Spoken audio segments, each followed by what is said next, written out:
அண்ணே, தமிழ் பாப்பா ஷூக்குள்ள ஆணி குத்திருக்கு பாருங்கண்ணே. இது எப்படி ஷூக்குள்ள வந்துச்சு? பாப்பா இதை போட்டுட்டு தான் ஓடி ஜெயிச்சிருக்கா. அண்ணே, அதனால தானே பாப்பா ஓட முடியாம கஷ்டப்பட்டிருக்கா. எப்படி நான் வந்திருக்கோம்?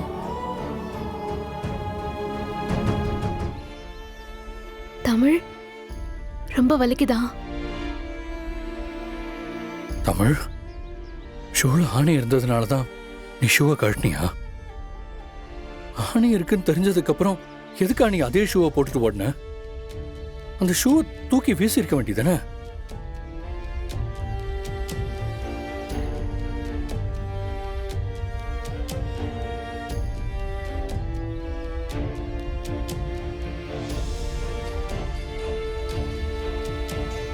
நான் இந்த ஷூவை போட்டுட்டு நீ ஜெயிக்கணும்னு ஆசைப்பட்டேங்கிறதுக்காக வலிய தாங்கிட்டு போட்டினியா?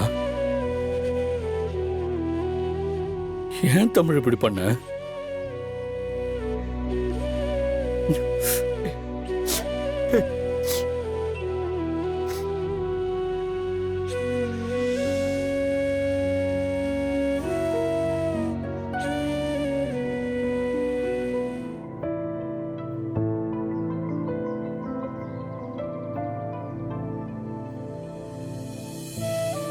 தமிழ்,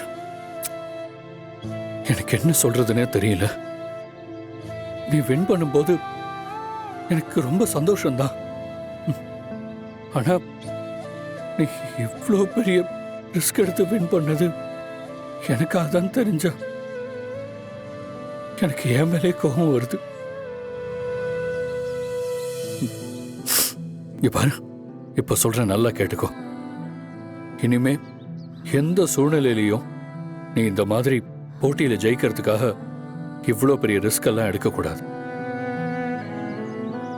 ஆனா தமிழ், உன்னை நினைச்சா எனக்கு ஆச்சரியமாவும் பெருமையாவும் இருக்குடா. உனக்கு எதுவா இருந்தாலும் உன் கூட நிக்கிறதுக்கு அப்பா நான் இருக்கேன். நீ மனசுல நினைக்கிறத அப்படியே புரிஞ்சுக்கிறதுக்கு உன் அம்மாவும் உன் கூட இருக்காங்க.